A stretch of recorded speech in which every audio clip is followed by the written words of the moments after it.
കഴിയുമ്പോൾ ക്രിസ്മസ് ആകുകയാണ്. എല്ലാവർക്കും വലിയ സന്തോഷമുള്ള ഒരു ദിനങ്ങളാണ്. സ്റ്റാർ തൂക്കുന്നു, എന്തെല്ലാം കാര്യങ്ങൾ ചെയ്തുകൊണ്ടിരിക്കുമ്പോൾ ഇതിന്റെ പുറകിൽ എന്തുകൊണ്ടാണ് നിങ്ങൾ ഇങ്ങനെ ഇതിനെ സന്തോഷിക്കുന്നത് അല്ലെങ്കിൽ ആഘോഷിക്കുന്നതെന്ന് ഒരു മിനിറ്റ് നിങ്ങൾ ചിന്തിച്ചിട്ടുണ്ടോ? വിശുദ്ധ ബൈബിൾ ഇങ്ങനെ പറഞ്ഞു, തന്റെ പാപത്തിൽ നിന്ന് തന്റെ ജനത്തെ വിടുവിക്കേണ്ടതിന് യേശുവിനെ ഈ ലോകത്തിലേക്ക് അയച്ചു എന്ന് വിശുദ്ധ ബൈബിൾ പറയുന്നു. യേശു ക്രിസ്തു ഈ ഭൂമിയിലേക്ക് വന്നത് തന്റെ ജനത്തിന്റെ പാപത്തിൽ നിന്ന് വീണ്ടെടുക്കേണ്ടതിനാണ്. എങ്ങനെയാണ് ഈ പാപം കടന്നു വന്നത്? സകല മനുഷ്യരിലും പാപം പടർന്നു. ഏക മനുഷ്യനാൽ പാപവും പാപത്താൽ മരണവും സംഭവിച്ചുകൊണ്ടിരിക്കുന്ന ഈ ലോകത്തിൽ എല്ലാ മനുഷ്യരും ജനിച്ചാൽ മരിക്കും. എന്തുകൊണ്ടാണ് ഈ മരണം ഈ ഭൂമിയിലേക്ക് കടന്നു വന്നത്?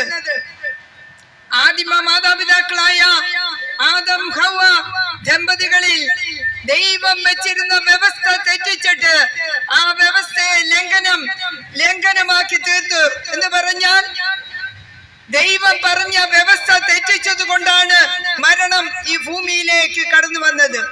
ആ മരണത്തിന്റെ അതിന്റെ അനന്തര ഫലമായിട്ട് ഈ ലോകത്തിൽ നിന്ന് ആരെയും വിടുവിക്കുവാൻ കഴിവില്ലാതെ ആയപ്പോൾ തന്റെ പുത്രനായ യേശു ക്രിസ്തുവിനെ ഈ ഭൂമിയിലേക്ക് അയച്ചു. അതാണ് മനുഷ്യൻ ക്രിസ്മസ് ആയിട്ട് ആഘോഷിക്കുന്നത്. ഒരിക്കൽ യേശു ക്രിസ്തു ജനിക്കുന്നതിന് മുമ്പിട്ട് മാലാഖമാരും ദൂതന്മാരും പറഞ്ഞു, അത്യുന്നതങ്ങളിൽ ദൈവത്തിന് മഹത്വം, ഭൂമിയിൽ ദൈവപ്രസാദമുള്ള മനുഷ്യർക്ക് സമാധാനമെന്ന്. ഭൂമിയിലും സ്വർഗത്തിലും മൊത്തം സന്തോഷിച്ച ഒരു ദിനം യേശു ക്രിസ്തുവിന്റെ പിറവി. അതെ, ഇന്ന് പിറവി കൊണ്ടാടുന്നത് സ്റ്റാർ തൂക്കിയിട്ടും മദ്യം അതെ ഉപയോഗിച്ചുമാണ്. ക്രിസ്മസിന്റെ അന്ന് എത്രയോ മൃഗങ്ങൾ കൊല്ലപ്പെടുന്നു, എത്രയോ കുപ്പികൾ പൊട്ടിക്കുന്നു. ആർക്കെങ്കിലും സമാധാനമുണ്ടോ? യേശു ക്രിസ്തു അതെ മാലാഖമാരും ദൂതന്മാരും പറഞ്ഞു യേശു ക്രിസ്തു ജനിച്ചത് സമാധാനമാണെന്ന്. എന്നാൽ യേശു ക്രിസ്തുവിന്റെ ജനനമെന്ന് ആഘോഷിച്ച് പറയുമ്പോൾ അന്ന് ഭവനങ്ങളിൽ സമാധാനമില്ലാതെ സ്വസ്ഥതയില്ലാതെ ആയിത്തീരുന്നു. എത്രയോ സ്ത്രീകൾ ഭവനത്തിനകത്ത് അതെ നിലവിളിച്ചുകൊണ്ട് നിൽക്കുന്ന ഒരു ദിവസമാണ്. വിശുദ്ധ ബൈബിൾ പറയുന്നു, പാപത്തിന്റെ ശമ്പളം മരണമത്രയെന്ന്. പാപം എല്ലാ മതഗ്രന്ഥങ്ങളിലും ഉൾപ്പെടുത്തിയിരിക്കുന്നു. പാപത്തിന്റെ ശമ്പളം മരണമെങ്കിൽ പാപത്തെ ഉൾപ്പെടുത്തിക്കൊണ്ട് എല്ലാ മതഗ്രന്ഥങ്ങളിലും ഇങ്ങനെ പറഞ്ഞ പാപത്തിൽ നിന്ന് ഒരു വിടുതലിന് വേണ്ടി എല്ലാ മനുഷ്യരും ആഗ്രഹിച്ചു. എന്നാൽ എല്ലാ മനുഷ്യരിൽ നിന്നും വ്യത്യസ്തമായി യേശു ക്രിസ്തു ഭൂമിയിൽ വന്നപ്പോ പറഞ്ഞു, ഞാൻ തന്നെ വഴിയും സത്യവും ജീവനുമാകുന്നു. എന്നിൽ കൂടെ അല്ലാതെ ആർക്കും സ്വർഗരാജ്യത്തെ കടക്കുവാൻ കഴിയുകയില്ലെന്ന്. എന്നാൽ ബഹുദാരുണ്യ കോപനിഷത്തിൽ ഇപ്രകാരം പറയുന്നു, അസതോമ സദ്ഗമയ തമസോമ ജ്യോതിർഗമയ മൃത്യോമ അമൃതംഗമയ. എന്താണ് ഇതിന്റെ അർത്ഥം? അസത്യത്തിൽ നിന്ന് സത്യത്തിലേക്കും മരണത്തിൽ നിന്ന് ജീവനിലേക്കും ഇരുളിൽ നിന്ന് വെളിച്ചത്തിലേക്കും നയിക്കുവാൻ ആർക്ക് കഴിയുമെന്ന് ചോദിച്ചപ്പോൾ നെഞ്ചും നെറ്റിയും വിരിച്ച് ഒരേ ഒരാൾ പറഞ്ഞ്, അത് സാക്ഷാൽ യേശു ക്രിസ്തുവാണ്.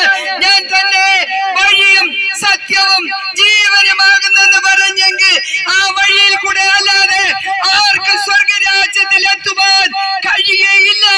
അതുകൊണ്ടാണ് ഞങ്ങൾക്ക് ജോലിയും വേലയും ഇല്ലാത്തവരല്ല, നിശ്ചയമായിട്ട് ജോലിയും വേലയും ഉള്ളവരാണ്. എന്നാൽ യേശു ക്രിസ്തു ഒന്ന് വന്ന് ഇനി ഒന്നുകൂടെ വരാൻ പോകുകയാണ്. അതിന്റെ ലക്ഷണങ്ങളാണ് കണ്ടുകൊണ്ടിരിക്കുന്നത്. എന്തുകൊണ്ടാണെന്ന് പറഞ്ഞാൽ യേശു ക്രിസ്തു ഇനി ഒന്നുകൂടെ വരും. ഒന്നുകൂടെ വരുന്നത് പാപികളെ ചേർക്കുവാനല്ല, തികച്ചും വിശുദ്ധന്മാരെ ചേർക്കുവാനാണ്. യേശു ക്രിസ്തുവിനെ ഹൃദയം കൊണ്ട് വിശ്വസിച്ച് വായ് കൊണ്ട് ഏറ്റുപറയുന്നവൻ രക്ഷിക്കപ്പെടും. ആ രക്ഷിക്കപ്പെടുന്നവൻ സ്നാനമേൽക്കണമെന്ന് വിശുദ്ധ ബൈബിൾ പറയുന്നു. സ്നാനം എന്തിനാണ്?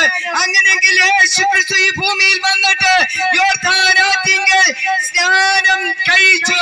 സ്നാനം യോഹന്നാൻ സ്നാപകനാൽ ഉണ്ടായി തീർന്നു. സ്നാനം ഒരു പെന്തക്കോസ്തുകാരുടെ കുത്തകയല്ല.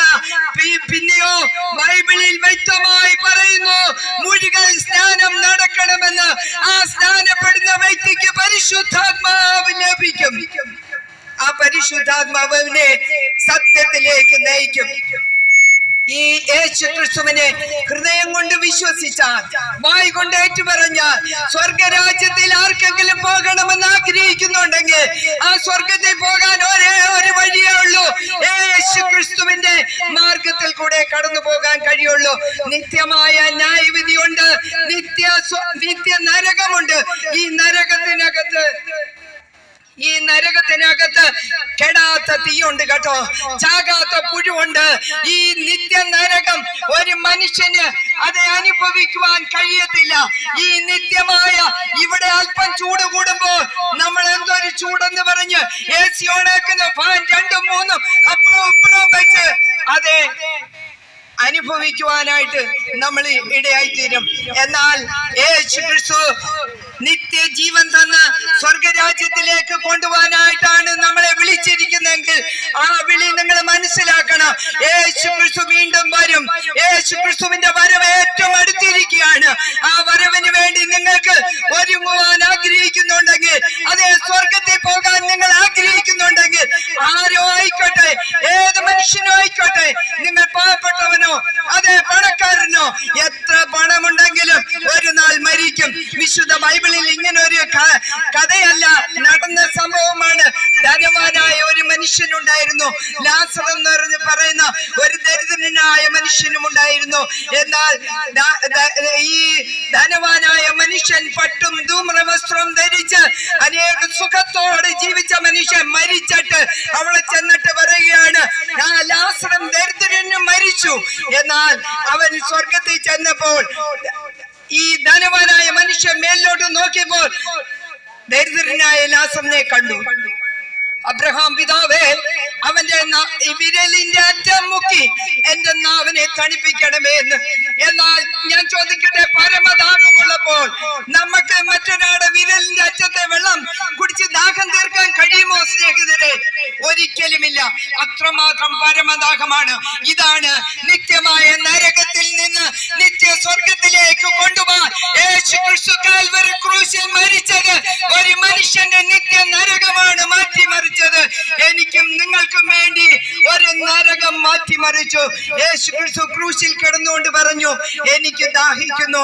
ആ നിത്യ നരകത്തിനകത്ത് ദാഹമുണ്ട് കേട്ടോ, തീജ്വാലയുണ്ട് കേട്ടോ.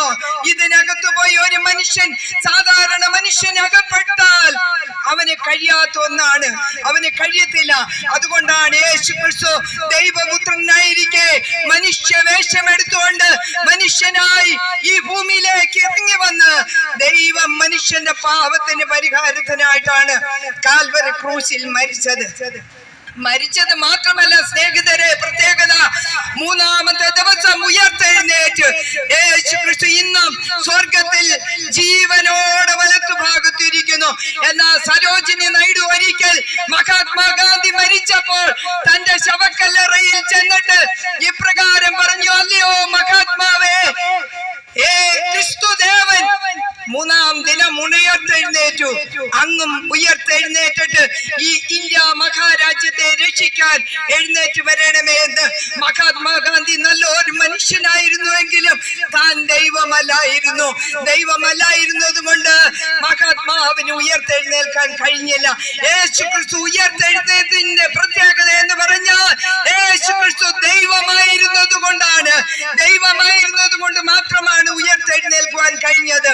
മഹാത്മാഗാന്ധി ഉയർത്തെഴുന്നേറ്റില്ല. കാരണം അദ്ദേഹം നല്ലൊരു മനുഷ്യനായിരുന്നുവെങ്കിലും ഉയർത്തെഴുന്നേൽക്കുവാൻ കഴിഞ്ഞില്ല. മാനവരാശിക്ക് വേണ്ടി, പാപത്തിന്റെ പരിഹാരത്തിന് വേണ്ടി മരിച്ച് അടക്കപ്പെട്ട് ഉയർത്തെഴുന്നേറ്റ ഒരേ ഒരുവനേ ഉള്ളൂ, അതേ യേശു ക്രിസ്തുവാണ്. ഈ യേശു ക്രിസ്തുവിൽ കൂടെ രക്ഷ സൗജന്യമാണ്. നിങ്ങളുടെ ഹൃദയം കൊണ്ട് നിങ്ങൾ ഇരിക്കുന്ന ഇരിപ്പി നിങ്ങൾക്ക് സ്വർഗത്തിൽ പോകുവാൻ താല്പര്യമുണ്ടോ സ്നേഹിതരെ? സ്നേഹിതരെ ഉണ്ടെങ്കിൽ ഒറ്റ കാര്യമേ ഉള്ളൂ, നിങ്ങളുടെ ഹൃദയം ഒരു നിമിഷം ഏൽപ്പിക്കാം. നിങ്ങൾ ഏത് അതേ ബിസിനസ് ചെയ്തുകൊണ്ടിരിക്കുകയാണെങ്കിലും നിങ്ങൾ ഒരു നിമിഷം നിങ്ങളെ തന്നെ ഒന്ന് ചിന്തിച്ചു നോക്ക്. യേശുവേ, ഞാനൊരു പാപിയാണ്, എന്റെ പാപത്തിന് വേണ്ടിയാണ് അങ്ങ് കാൽവരി ക്രൂശിൽ മരിച്ചതെന്ന് പറഞ്ഞുവെങ്കിൽ നിശ്ചയമായിട്ടും ദൈവം നിങ്ങളുടെ ഹൃദയത്തിനകത്തേക്ക് കടന്നു വരും. ആ യേശു ക്രിസ്തുവിനെ വിശുദ്ധിയിലും വേർപാടിലും ജീവിക്കുവാനായി നിങ്ങളെ തന്നെ വേർതിരിച്ചാൽ നിശ്ചയമായിട്ടും ദൈവവചനത്തെ ബൈബിൾ പറയുന്നതിനെ അടിസ്ഥാനപ്പെടുത്തി അത് ജീവിക്കുവാൻ താല്പര്യപ്പെട്ട നിശ്ചയമായിട്ടും നിങ്ങൾക്കും സ്വർഗത്തിൽ പോകുവാൻ കഴിയും. അതിനായിട്ട് ദൈവം നിങ്ങളെ ഏവരെയും ഒരുക്കട്ടെ എന്ന് പറഞ്ഞുകൊണ്ട് എന്റെ വാക്കുകളിൽ നിന്ന് വിരമിക്കട്ടെ. ഈ ദേശത്തിലെ എല്ലാ മനുഷ്യരെയും കർത്താവായ യേശു ക്രിസ്തു അനുഗ്രഹിക്കട്ടെ എന്ന് പറഞ്ഞുകൊണ്ട് എന്റെ വാക്കുകളെ ചുരുക്കുന്നു.